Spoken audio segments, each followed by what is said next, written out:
So, welcome everyone. This is the second part of the first chapter, Introduction to Political Institutions. In the last class, we have covered patriarchal और matriarchal theory. अलग अलग बताया आपको, द्रौपदी की कहानी सुनाई. Now we are moving ahead कि कैसे कैसे चीजें हुई. Now we are moving ahead कि कैसे अब चीजें हो रही हैं. This is divine theory. According to divine theory, state is established and governed by God. हर एक चीज भगवान के हाथ में और भगवान के थ्रू ही चलती है. Or some superhuman power or the kings as his agent and the religious scriptures. God ने क्रिएट करे एनिमल्स को, गॉड ने क्रिएट करे प्लांट्स को, गॉड ने क्रिएट करे ट्रीज को. तो ये तो हो गए आपके नेचुरल लॉस. गॉड ने ही स्टेट क्रिएट करे, ऐसे ही बोला गया डिवाइन थ्योरी में. Everything is created by God. ये किसने बताया आपको? ये दो पॉलिटिकल थिंकर थे, जेम्स वन और रॉबर्ट फिल्मर. क्वेश्चन ये आएगा कि ये थ्योरी किसने दी थी. ये थ्योरी कहता है कि हमें इंडिविजुअल्स को ओबे करना चाहिए and support the ruler with high moral status equivalent to God. इसीलिए आपके जब मिस्टर मोदी 2014 में इलेक्ट हुए थे तो हमारे दलाई लामा साहब ने बोला था he is an incarnation of God. ये भगवान का एक बंदा आया है क्योंकि डिवाइन थ्योरी में बिलीव करते हैं.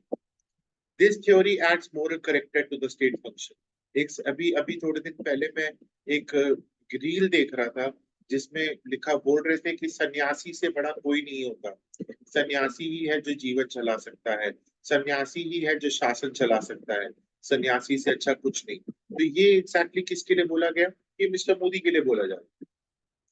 तो ये थ्योरी आपके मोरल करेक्टर पे स्टेट फंक्शंस को बताती है. जहां पे लॉज आपके बैक करे जाते रिलीजियस सैंक्शंस पे, ये आपके अथॉरिटी ऑफ किंग्स के साथ रहते हैं. हिंदू, क्रिश्चियन, मुस्लिम, ज्यूस और बहुत सारे फेथ भी यही बोलते हैं कि हाँ, हर एक चीज आपके लॉ के साथ. हिंदुइज्म राम को, कृष्णा को एज अ डिवाइन क्रिएशन मानते हैं. इस्लाम में अल्लाह को, क्रिश्चियनिटी में आपकी गॉड को यानी जीसस क्राइस्ट. यहाँ पर हो गई आपकी डिवाइन थ्योरी खत्म. एक बार इसको रीड कर लीजिए please. Now we move to the next part, social contract theory. तुम टैक्सेस दो, मैं तुम्हारी रक्षा करूंगा. तुम मुझे खून दो, मैं तुम्हें आजादी दूंगा. ये सब वर्ड्स आपने बहुत बार सुना होगा. यही है सोशल कॉन्ट्रैक्ट थ्योरी. ये कहता है स्टेट और जो लोग हैं उनका एक म्यूचुअल कंसेंट होना चाहिए, म्यूचुअल एग्रीमेंट होना चाहिए. थॉमस हॉब्स और जॉन लॉक, ये दोनों इंग्लैंड से आए थे. और रूसो, ये आपने क्लास 9th में पढ़ा था, वो फ्रेंच की लिबर्टी वाली थ्योरी में.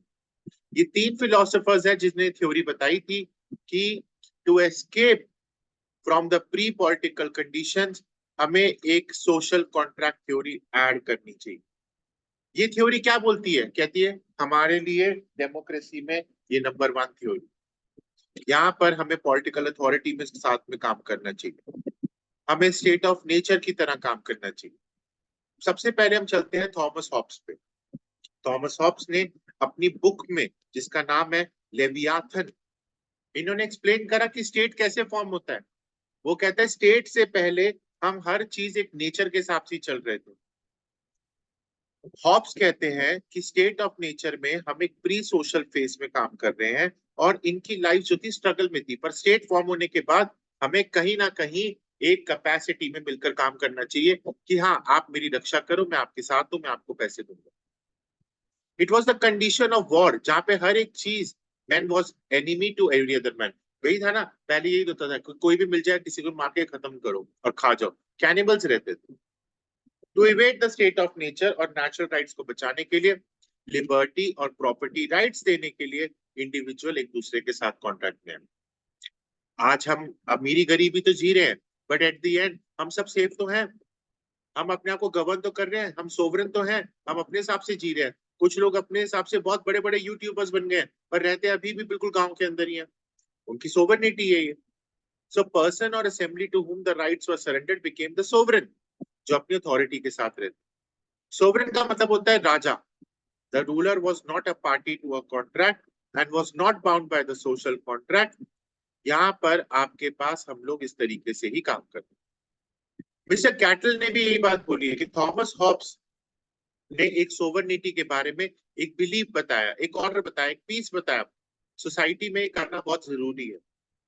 Hobbes deprived the people of their right to revolt against the sovereign. उन्होंने बोला कि आप लोग प्लीज ये राइट जो अपने रिवोल्ट है नहीं करें. हॉब्स ने अलाउ करा individuals to disobey the commands जब उनके राइट्स में कोई प्रॉब्लम हो. आप तब तक कोई प्रॉब्लम नहीं करेंगे जब तक आपकी राइट्स में कोई प्रॉब्लम नहीं. उन्होंने बोला आपको सेल्फ प्रिजर्वेशन के साथ अपनी अथॉरिटी में आगे बढ़ना जरूरी. अकॉर्डिंग टू हॉब्स आपकी गवर्नमेंट में डिसोल्यूशन तब होगा जब आपके डिफरेंसेस होंगे स्टेट और गवर्नमेंट में. डिसोल्यूशन का मतलब खत्म. यहां तक पढ़िए प्लीज. नेक्स्ट हमारे पास आते हैं जॉन लॉक. जॉन लॉक की बुक का नाम था टू ट्रीटीज ऑफ गवर्नमेंट. वो कहते हैं कि जो स्टेट ऑफ नेचर है स्टेट ऑफ वॉर नहीं है. पर जो नेचर की अगर स्टेट ऑफ नेचर की अगर बात करें तो उनका एक ही काम है, पीस हो, नेचुरल राइट्स हो, प्रिजर्वेशन हो, गुडविल हो.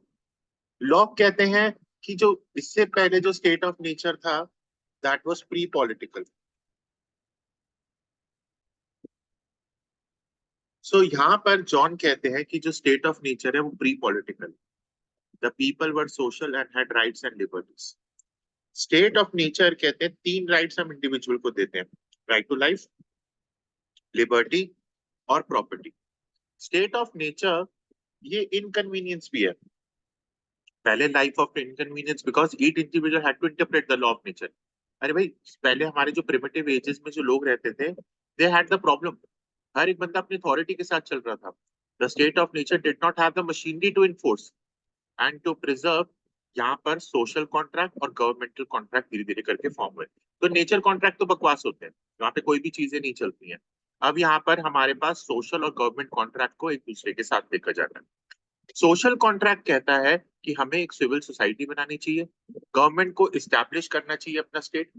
और सोशल कॉन्ट्रैक्ट ये कहता है कि हमें अपनी नेचुरल राइट्स को सरेंडर करके एक सिविल राइट्स के साथ आगे बढ़ना चाहिए. हमें एक ऐसा सिस्टम बनाना चाहिए लॉ का, हमें एक ऐसा सिस्टम बनाना चाहिए स्टेट का जहां पर हमारा जो रूलर है वो भी रूल तो करे पर अपने टर्म्स के साथ. हॉब्स और लॉक ये कहते हैं कि हमारे पास गवर्नमेंट की अथॉरिटी सिर्फ तभी होनी चाहिए जब लोग उसको अथॉरिटी दे. ये नहीं कि वो जबरदस्ती हम पे अथॉरिटी करे. मतलब राजा भी तभी राजा बने जब हम राजा को राजा बनाए. ये नहीं कि राजा अपने आप ही राजा बन जाए. लॉक कहते हैं कि हमारे पास लिमिटेड गवर्नमेंट होनी चाहिए, मतलब कंसेप्ट ऑफ लिमिटेड गवर्नमेंट होनी चाहिए. ये नहीं कि आप हद से ज्यादा लोग तानाशाही कर रहे हैं, रूल कर रहे हैं, फंक्शंस कर रहे हैं. वो कहते हैं मोनार्की हो, राजा हो, जैसे हमारे यहाँ पर उसमें है यूके में मोनार्की है पर लिमिटेड है.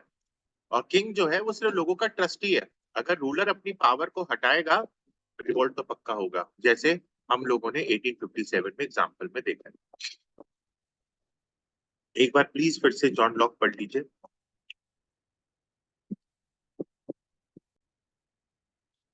Now we move to the next part. According to the John Jacques Rousseau, यहाँ पर हमारा इंस्टीट्यूशन है जिसको हम स्टेट कहते हैं. Rousseau in his work Social Contract described the state of nature as a state of bliss and happiness. हमारे पास population और डिस्पैरिटी में इंक्रीज हुआ, लाइफ बिकेम इनटॉलरेबल, सिंप्लिसिटी और हैप्पीनेस बिल्कुल डिसअपियर हो गई. Human beings started to build their relations on cooperation and dependency. यहाँ पर वो कहते हैं कि सोशल कॉन्ट्रैक्ट इसीलिए इंपॉर्टेंट है ताकि नेचुरल राइट्स के साथ हम प्रिजर्व करें. इंडिविजुअल्स ने अपनी सरेंडर करी राइट्स को and they shared rights even after transferring them. Individuals were governed bye a new authority. यहाँ पर हम अपने जनरल विल के साथ, कॉमन विल के साथ लोगों के लिए काम करते हैं जिसको हम डायरेक्ट डेमोक्रेसी कहते हैं. देखो भाई ये जो समय था ना जहाँ पर रूसो थे, यहाँ पर आपके पास सबसे बड़ी प्रॉब्लम थी सोशल, वो लिबर्टी, फ्रेटर्निटी, इक्वालिटी. ये फ्रेंच रेवोल्यूशन का बहुत बड़ा चुतियापा चल रहा था. रूसो ने रिकॉर्ड करा जनरल विल कि कहीं ना कहीं लोग अपने हिसाब से चले, लोगों के पास अपनी सोवरेन राइट्स होनी चाहिए. आप ऐसी कोई सर्कमस्टांसेस नहीं बना सकते कि जहां पर लोगों को कुछ प्रॉब्लम हो. गवर्नमेंट का काम है एक एग्जीक्यूशन करना, एक टूल की तरह चलना और एक कंटिन्यूस एक्सरसाइज की तरफ आगे बढ़ना. ये थ्योरी बहुत क्रिटिसाइज भी हुई है। Let me very clear. पहला क्वेश्चन आएगा, यहाँ पे क्वेश्चन लिखेंगे, what on what grounds the theory of Rousseau या social contract theory has been criticized. On what grounds social contract theory have been criticized. पहला, the individuals who were named and the civil rights could not from any particular point of time enter into an agreement and start living a collectivized civil life. Individuals जो थे वो बिल्कुल अपने जो नेव थे वो कहीं ना कहीं आपके साथ एक प्रॉब्लम में क्रिएट हो। लाइक वो कहते हैं कि जिनको पता ही नहीं है पॉलिटिकल अथॉरिटी पे, वो एकदम से सिविल लाइफ के साथ कॉन्ट्रैक्ट करते हैं, जो एक बहुत बड़ा इशू है। सेकेंड, अगर एग्जिस्टेंस की बात करें तो एग्रीमेंट्स ऑफ मेंबर्स की तरह हम लोग काम करते हैं, जो हमारे सेल्फ इंटरेस्ट ऑफ मेंबर्स में काम करते हैं। तो यहाँ पर जो बनाई गई है थ्योरी वो सिर्फ अपने मेंबर्स के हिसाब से सोचा, स्टेट के बारे में तो हम सोच ही नहीं रहे हैं, which is a biggest problem. ठीक है, यहाँ तक एक बार प्लीज पढ़ लीजिए।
हाँ,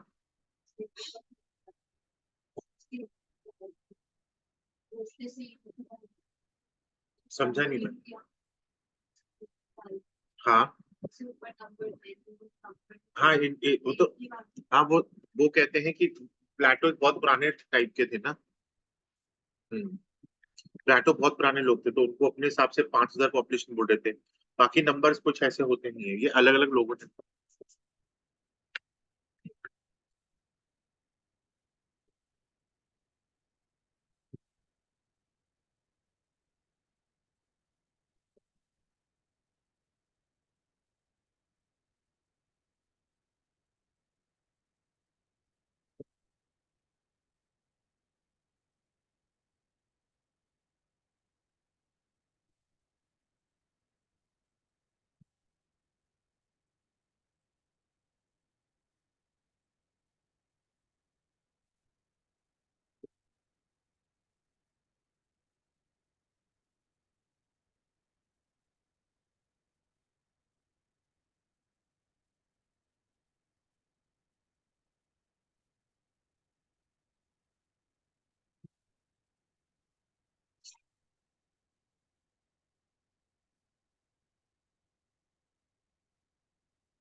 चले आगे।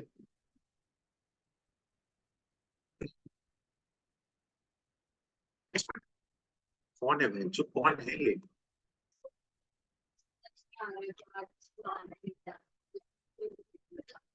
कौन लोग हैं?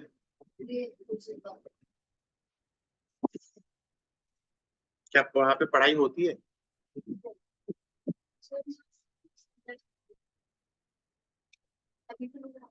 कहाँ पे? सेक्टर 2?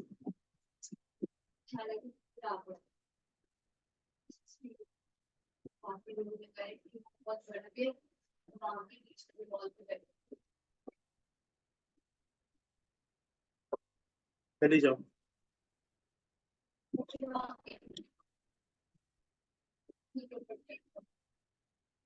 तू और दोस्ती ना करे।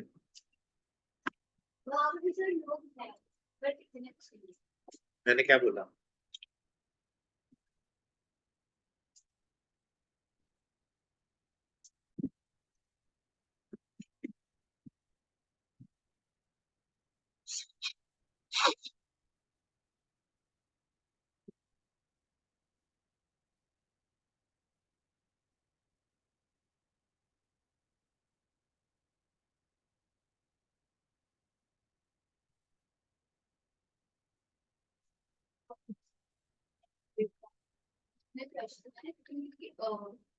बहुत सारी सिचुएशंस हैं, उनका बताने क्या होना चाहिए लीगली करेक्ट।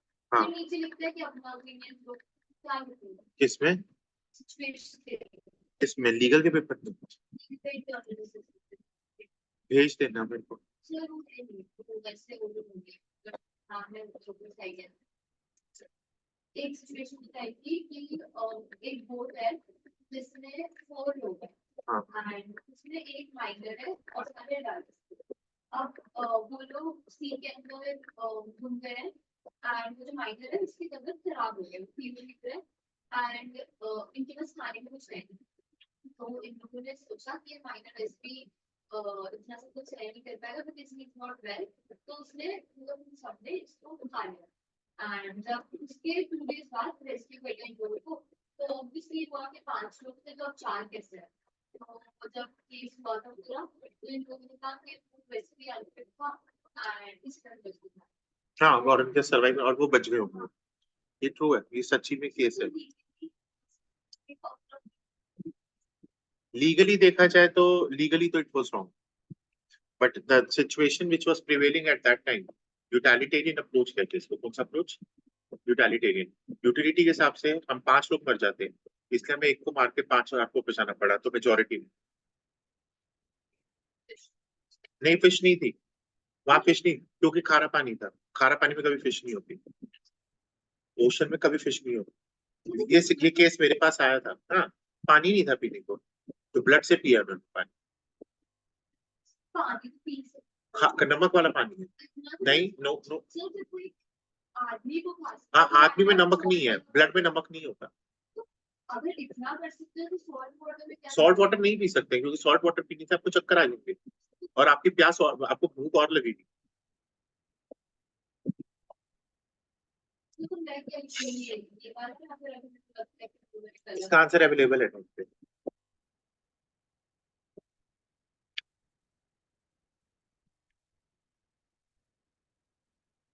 ये केस पूछा गया था, यूपीएससी का सवाल है।